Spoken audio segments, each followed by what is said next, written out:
I come from India, a country where, like, working in supermarkets or doing delivery jobs, working in Amazon warehouse, things like that is kind of reserved, or like our parents think is reserved for people who never studied in their schools, never studied in their universities. So in India, we have these like rickshaw stalls, like, rickshaws where like people are selling vegetables.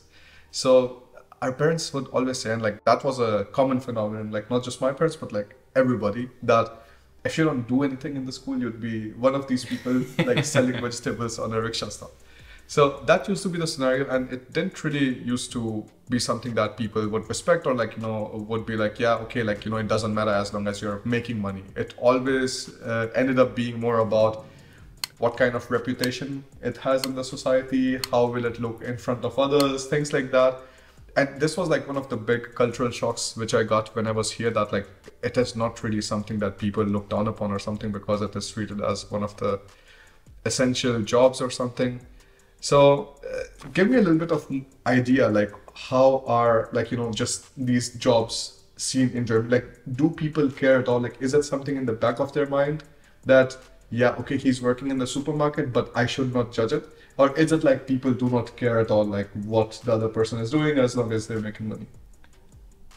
I guess so. It's really important that people work. So this is one thing. I'm pretty sure everyone who's working part-time, full-time should get one thing, and this is respect, because you do not know the story behind the person. So this is something really important. Tell you my story if you want. Yeah. So as I was 18, I grew up in a village near Osnabrück, and I was working in a supermarket. So I was responsible for all the drinks and so on. And I already could learn how to manage, how to do the orders there and things like this. And I would say this also helped me for my future. I didn't know during this time, but that was quite helpful. What I also did, I worked in an iron factory. So for example, they produced the reels for Deutsche Bahn. This was maybe the dirtiest job I ever did, but I already earned a lot of money in 2007, I would say. One thing, and this is what you said when talking about people or parents, hey, if you do not go to school, then you will end like this person. It's good, and it's also sad. For me, the most important learning was I can really say what I don't like, what I don't want to do. And this is something I figured out during this time. After this, I did an industrial clerk.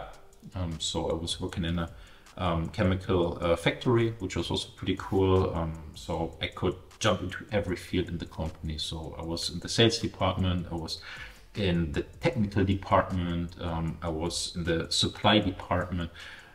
Very interesting overview. And as you maybe can imagine, I ended up in the sales department. Yeah, of course. But that was also pretty good, because after this, I also knew that I don't want to like to work in this field in my future. So for me, it was really important to say, okay, I want to do something individual by my own. And this is also one major learning why I founded at the end with Tim and Alex Expatrio, I would say, because I really learned, okay, this is not the life I want to live. So yeah, I really recommend to do some jobs. And as we also said in several other videos, students who are coming to Germany are always allowed to work here. And this is something I really, really recommend to everyone, because you will start learning and doing some experience, which is really, really important. Also from my founder's perspective, if I see a person on our table who would like to work at Expatrio, and I see, okay, grades are good, and this person additionally did supermarket work or whatever, I can see two things. The person's managed or able to manage a few more things at the same time, and the person already is trying to be independent. This is highly appreciated. I really love it. And those people, of course, also the other students, get a lot of respect from us. So this is really important. Yeah, of course. I think like that's the interesting thing. Now tell me, Dom, like when you were growing up in Germany, like were there also some similar parallel things that the parents would say to kind of tell you to like, study harder? For sure.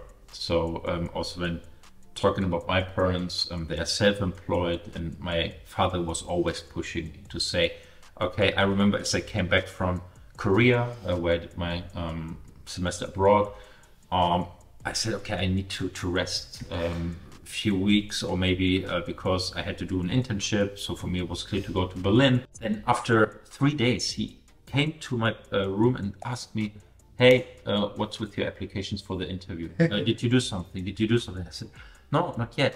Yeah, okay, go. So he was really pushing me because, yeah, as you already said, without doing this, his argument would be, okay, you can go to the supermarket and work there.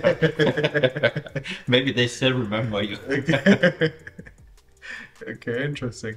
How did you come across your first job? Like, how did you, like, what was the thinking behind that? Okay, now I want to like, do my first job. And also, how did you end up applying to that place? So first of all, few of my friends worked there already, and they always had some additional money for parties, for clothes, and so on. And it was really hard to get the job because living in a small village, you do not have access to that many jobs, especially student jobs. So I started trying to deliver a newspaper, but that was maybe the worst thing, even worse than the iron factory, because you had to work always when it was raining outside and things like this. So that was really something I didn't like. It was good paid. Of course, it was also body work, but there was kind of a workout at the same time, which was also good. And then I just tried to apply there, and plenty of people were in the waiting line. So I asked my friends if they can maybe talk to them and give me the chance to talk to the supermarket leader. And this is how I got the job at the end. Okay. That's interesting. And so the idea was that, okay, like, your friends are having some extra kind of money to like spend, so maybe it might not be such a bad idea to also like work a little bit. Yeah, for sure, because then you are also a bit more independent. You do not always have to ask your parents for support if you want to go to the kino, for example, or to the cinema, or whatever you want to do.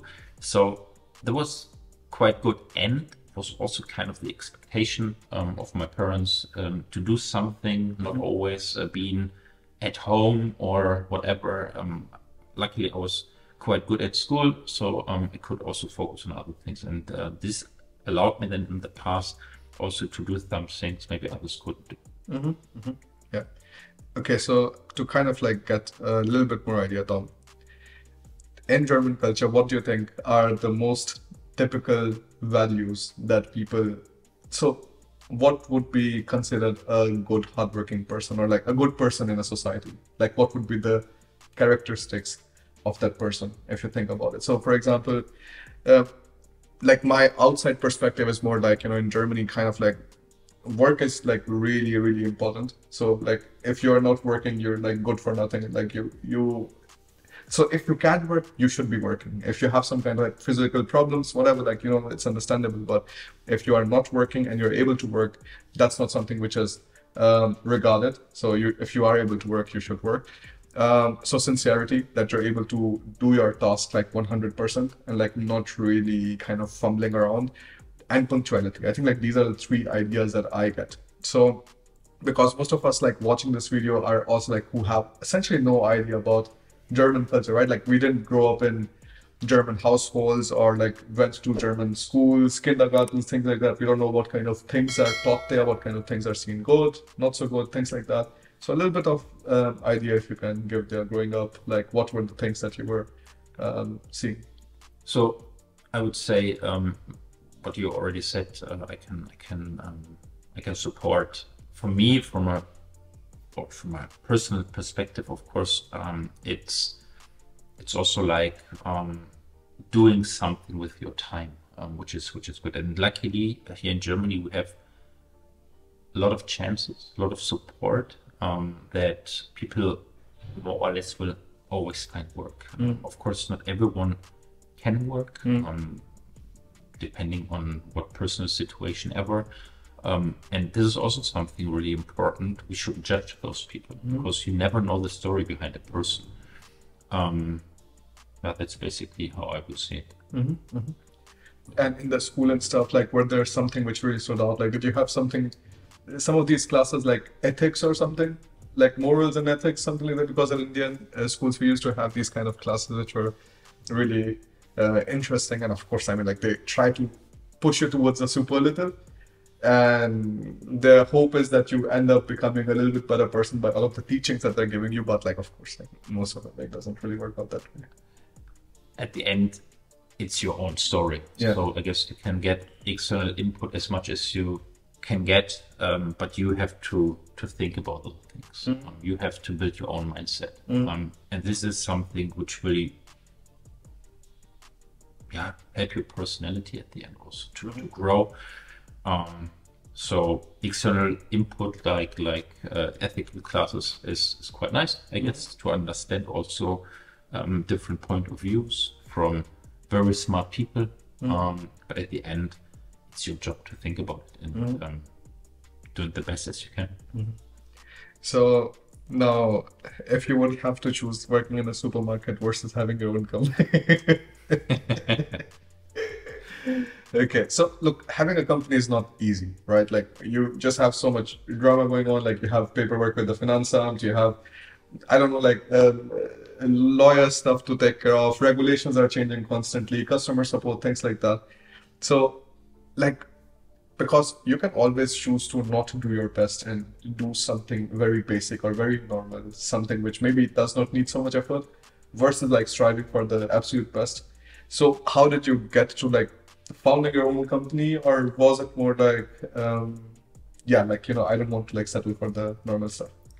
No, I would say, as I said, my parents are also self-employed, and from the very early beginning of my life, I realized, okay, being self-employed, it's a lot of work. It's not having a lot of fun. Fun comes afterwards. So you have to work and then you have fun. So this is what my parents teach me.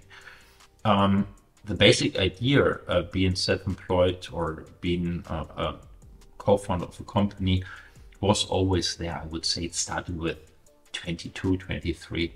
So also during my apprenticeship, we founded kind of a junior company where we sold soap and things like this to all the employees in the company. And the benefits was always then kind of a charity thing. So one time we spent all the money to kind of a cancer hospital for kids, which was super emotional. But that was already the drive in me. And then as I studied abroad in Seoul and came back, I had the feeling, okay, how it feels when people leave the country, coming back and need to organize everything. And I also worked in the insurance direction before. So we really thought, okay, how can we simplify things? And this is what we started more than 6 years ago with Expatrio. And if you ask me if I would like to change my job, simple answer, no, never. I was expecting a climax there. But hey, it's also quite a lot of fun to work with this international team. So we have people from more than 20 different nationalities. Everyone is telling own story. You learn so much about culture, about respect, about yes and no, about feelings, emotions, and this is feeding me. And of course, sometimes, especially when having this rainy weather outside, this is my motivation to help the people who are already here in Germany, to talk to the team, but of course also to help you as an audience who is listening here to come to Germany, to also ease your life. And this is my motivation. That's definitely very important. So I think that was something that I wanted to kind of like get on the camera too, because look, when we grow up in India, like things are very different. We come from a different culture, so it kind of gives you a little bit better idea like how the people grow up in other countries. And so, for example, like Tom started with like working in supermarket, then going to this iron factory stuff, then doing an apprenticeship, and then afterwards deciding for studies, then like studying abroad, things like that. So you see, like it's none of the things which you kind of like look down upon. It's not like if you're working in the Amazon warehouse, like you'll be stuck for your rest of the life in the Amazon warehouse or something. You're doing it, then you find something better. So like that's essentially the motivation. You always strive for the best. And I think these are some of the things that you should always like look out for, because you never know where you end up afterwards, right? So, yeah, absolutely. So if you find a job, whatever job it is, and if it can make you more independent, more self-independent, it makes you not ask your parents for money, take that and party. Agree. Yes. All right. Next video. Bye-bye.